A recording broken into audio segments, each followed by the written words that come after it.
Hello viewers. Last classes में हमने oxo acids and oxides topic cover किए थे।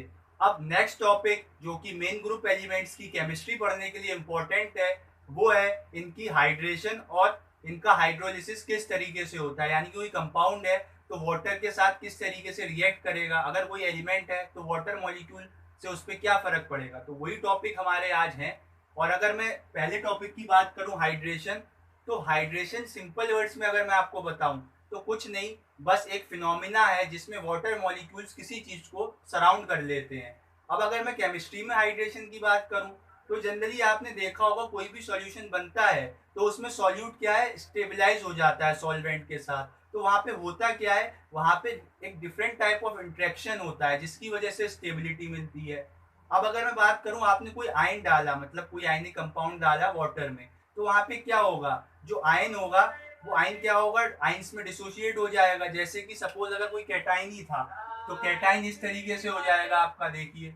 अब ये कैटाइन क्या करेगा, जैसी वाटर मॉलिक्यूल्स इसे देखेंगे तो उनका काम क्या है भाई, हमें पता है लाइट डिजोल्व्स इन लाइट, जो सेम टाइप के मॉलिक्यूल या कंपाउंड्स होते हैं वो इंटरेक्ट करते हैं। तो अब जब जैसे ये पॉजिटिव पार्ट उन्हें दिखेगा वाटर, तो सराउंडिंग एनवायरनमेंट में वाटर होगा, तो वाटर मॉलिक्यूल अपने आप को कुछ इस तरीके से ओरिएंट करेगा कि जो उसका ऑक्सीजन एटम है, जैसे कि ये, और साथ में हाइड्रोजन तो रहे होंगे, तो यहाँ पे क्या होता है, यहाँ पे एक तरीके का डाइपोल क्रिएट हो जाता है। डाइपोल किस लिए, क्योंकि ऑक्सीजन क्या है, हाईली इलेक्ट्रोनेगेटिव है एज कम्पेयर टू हाइड्रोजन। अब यहाँ पे ड्यू टू चार्ज सेपरेशन एक डाइपोल क्रिएट हो जाता है, और इस डाइपोल की वजह से इस सेंटर पे पार्शियल नेगेटिव चार्ज आ जाता है, और ये हमें दिख ही रहा है कैटाइन।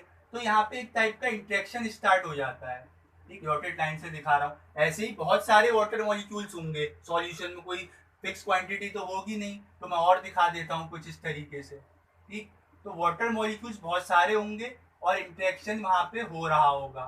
ठीक, तो हुआ क्या यहाँ पे, हुआ ये कि वाटर मॉलिक्यूल ने देखा कि मेरे पास कोई कैटाइन आ रहा है, तो उसने अपने को इस तरीके से ओरिएंट किया कि जो उसका नेगेटिव सेंटर था वो कैटाइन की तरफ फेस कर गया। तो यहाँ पे किस तरीके का इंट्रैक्शन हुआ, आपको ये दिख रहा है कैटायन, और ये दिख रहा है क्या, यहाँ पे डाइपोल क्रिएट हुआ है। तो ये जो टाइप का इंट्रैक्शन होता है इसे हम बोलते हैं क्या, इसे हम बोलते हैं आयन डाइपोल इंट्रैक्शन। तो जैसे ही कोई भी चीज या कोई भी आयन वाटर में एंटर करता है तो वहां पे आयन डाइपोल इंट्रैक्शन स्टार्ट हो जाता है। अब इस इंट्रैक्शन की वजह से होगा क्या, जैसे आप और मैं इंटरेक्ट कर रहे हैं तो ये नॉर्मल नहीं, मतलब नॉर्मल तो है लेकिन किस मीन्स से हो रहा है, तो एनर्जी का कुछ ना कुछ एक्सचेंज हो रहा है। मैं बोल रहा हूँ एनर्जी कम हो रही है, आप लोग पढ़ रहे हो एनर्जी यूज हो रही है। तो उसी तरीके से जब ये काम हो रहा होगा, वाटर मॉलिक्यूल आ रहा होगा, उसे सराउंड कर रहा होगा, तो कुछ ना कुछ वहां पे एनर्जी का इन्वॉल्वमेंट होगा। और ये एनर्जी कैसी होगी, ये एनर्जी जनरली या most of the time negative होगी। ऐसा क्यों, ऐसा इसीलिए क्योंकि ये जो इंट्रैक्शन है, देखो ना, अपोजिट चार्जेस के बीच में है, तो अट्रैक्टिव इंट्रैक्शन है। और हमें पता है जब चीज अट्रैक्ट करती है तो उनकी पोटेंशियल एनर्जी डिक्रीज होती है। आपने केमिकल बॉन्डिंग में पोटेंशियल कर्व से भी देखा होगा, जब बॉन्ड बनता है तो एक पॉइंट ऐसा आता है एनर्जी मिनिमम हो जाती है। तो वही चीज यहाँ पे होगी कि जब हाइड्रेशन होगा तो एनर्जी का लॉस होगा, और क्या है, डिक्रीज हो जाएगी है पोटेंशियल एनर्जी। तो जो इस काम के लिए एनर्जी लगी होगी वो क्या रहेगी, नेगेटिव रहेगी। और उसका नाम क्या होगा, उसका नाम मैं बोलूं, नाम होता है हाइड्रेशन एनर्जी या एंथैल्पी ऑफ हाइड्रेशन। और उसका जो सिंबल होता है वो इस तरीके से होता है, डेल्टा हाइड्रेशन, ये एच एंथैल्पी का। ठीक, ये क्या रहेगी, ये नेगेटिव रहेगी ऑलवेज, काय के लिए, हाइड्रेशन के लिए। तो ये क्या है, हाइड्रेशन एनर्जी या एंथैल्पी ऑफ हाइड्रेशन। अब ये चीज डिपेंड किस पे करती है, आपने ये तो देख लिया, लेकिन क्या भाई कभी खाली सॉल्यूशन में कैटाइन ही रहेंगे, है ना, एनाइन भी तो होंगे। इस तरीके से क्या है, एनाइन को भी कुछ इंट्रैक्शन फील होगा इसके पॉजिटिव टर्मिनल से, और तभी हम कहेंगे कि भाई आयन स्टेबलाइज हो गया वाटर की प्रेजेंस में। अगर वाटर सराउंड करता है तो उसे हम हाइड्रेशन बोलते हैं। अब कोई और सॉल्वेंट हो जाता तो हम उसे सॉल्वेशन नाम दे देते हैं। अब ये तो हो गया खेल, लेकिन मैं कहूँगा सर ये डिफरेंट आयंस के लिए किस तरीके से वेरी करेगा, यानी कि किन फैक्टर्स पे डिपेंड करेगा। तो अगर मैं बात करूं किनकी फैक्टर्स की, काय चीज के फैक्टर्स जो इसे अफेक्ट कर रहे हैं हाइड्रेशन एनर्जी को, तो फैक्टर जो अफेक्ट कर रहे हैं वो मेनली दो हैं। ठीक, और वो क्या है वो अभी मैं आपको बताऊंगा। पहला तो है चार्ज। ठीक, ये जो होती है हाइड्रेशन एनर्जी, ये आपके चार्ज के डायरेक्टली प्रोपोर्शनल होती है। क्यों होती है ये भी बताएंगे। और जो साइज होता है उसके इन्वर्सली प्रोपोर्शनल होती है। तो ये बात आई कहाँ से? ये बात आई, एक चीज होती है जिसे हम बोलते हैं चार्ज डेंसिटी। ये सब जो कंक्लूजन निकला है ये चार्ज डेंसिटी की वजह से निकला है। अब चार्ज डेंसिटी क्या होती है? चार्ज डेंसिटी जो होती है वो किसी भी आयन के अराउंड या उस पर कितना चार्ज है और उसका क्या साइज है उसका रेशो होता है। यानी कि चार्ज और आयन की वॉल्यूम का रेशो। अब वॉल्यूम क्या कहीं ना कहीं साइज से लिंक है। साइज ज्यादा होगा तो वॉल्यूम ज्यादा होगी, है ना। साइज छोटा होगा तो वॉल्यूम कम होगी। अब देखो चार्ज डेंसिटी, देखो चार्ज डेंसिटी में अगर चार्ज क्या है न्यूमरेटर में है, किसी फ्रैक्शन में अगर न्यूमरेटर बड़ा होगा तो ओवरऑल उसकी वैल्यू ज्यादा होगी। किसी फ्रैक्शन में अगर डिनोमिनेटर बड़ा होगा तो ओवरऑल उसकी वैल्यू कम होगी। तो वहीं से ये कंक्लूजन निकला कि किसी आयन पे अगर चार्ज ज्यादा है तो उसकी हाइड्रेशन एनर्जी ज्यादा होगी, किसी आयन का अगर साइज कम है तो भी उसकी हाइड्रेशन एनर्जी ज्यादा होगी। अब मैं इनको दो सिंपल आयन्स के एग्जांपल से समझाता हूँ। जैसे कि एक आपके पास है लिथियम प्लस आयन, एक आपके पास है बेरिलियम 2 प्लस आयन। जब आप देख रहे हो तो यहाँ पे 1 यूनिट का पॉजिटिव चार्ज है, यहाँ पे 2 यूनिट का पॉजिटिव चार्ज है। तो होगा क्या, on the basis of charge इसको हम बोल देंगे कि इसकी हाइड्रेशन एनर्जी ज्यादा हो जाएगी। अगर मैं अब आपको सेम चार्ज का एग्जांपल लेके बताऊं, जैसे कि लिथियम प्लस है सोडियम प्लस है, तो ये क्या है ऑलमोस्ट +1 यूनिट चार्ज है। अब साइज फैक्टर वर्क करेगा। ये आपको पता है ग्रुप 1 का एलिमेंट्स है, आयंस हैं। तो हमें पता है लिथियम नीचे आता है, सोडियम नीचे आते आते एक सेल इंक्रीज होती रहती है तो साइज भी इंक्रीज होता है। तो इसका साइज ज्यादा रहा होगा, इसका कम। साइज कम तो देखिए हाइड्रेशन एनर्जी ज्यादा। तो ऑर्डर हाइड्रेशन एनर्जी का ये आ जाएगा। तो ये कंक्लूजन से हमारे ये फैक्ट्स अराइज हुए।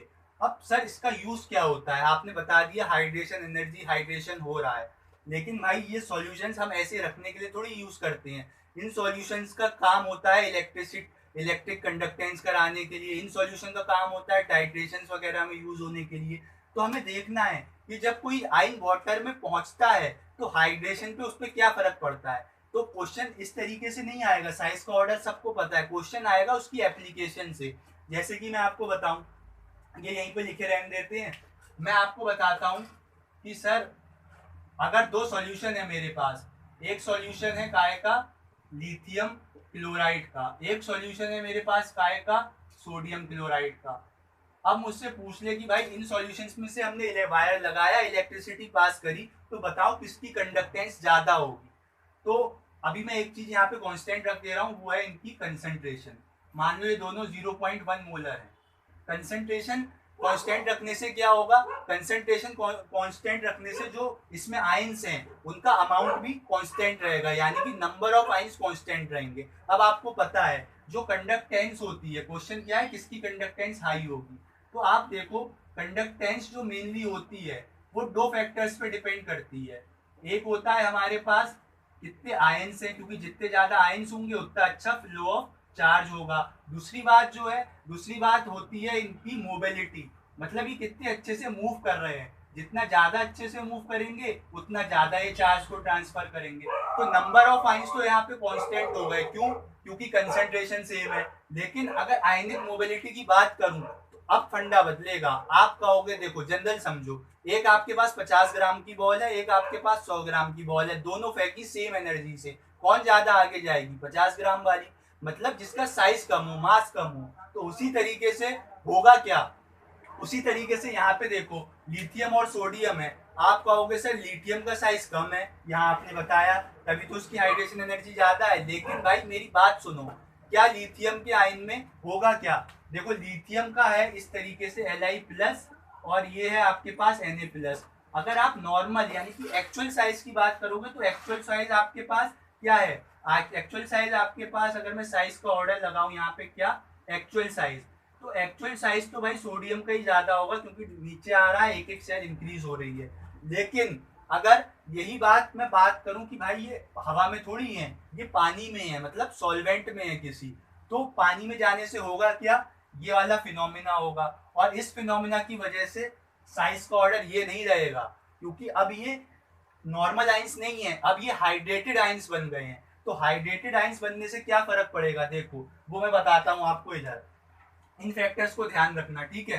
तो होता क्या है जब हम किसी भी आयन को पानी में डालते हैं तो वो अपनी नॉर्मल कंडीशन में ना रह के कुछ इंटरेक्शन कर लेता है, जिसे हम बोलते हैं क्या, एक आयन डाइपोल टाइप का इंटरेक्शन। अब देखो, अब बात आ जाएगी फिर से चार्ज डेंसिटी पे। देखो लिथियम क्या है, लिथियम का साइज आपको पता है छोटा है, ठीक है, लिथियम का साइज छोटा है सर।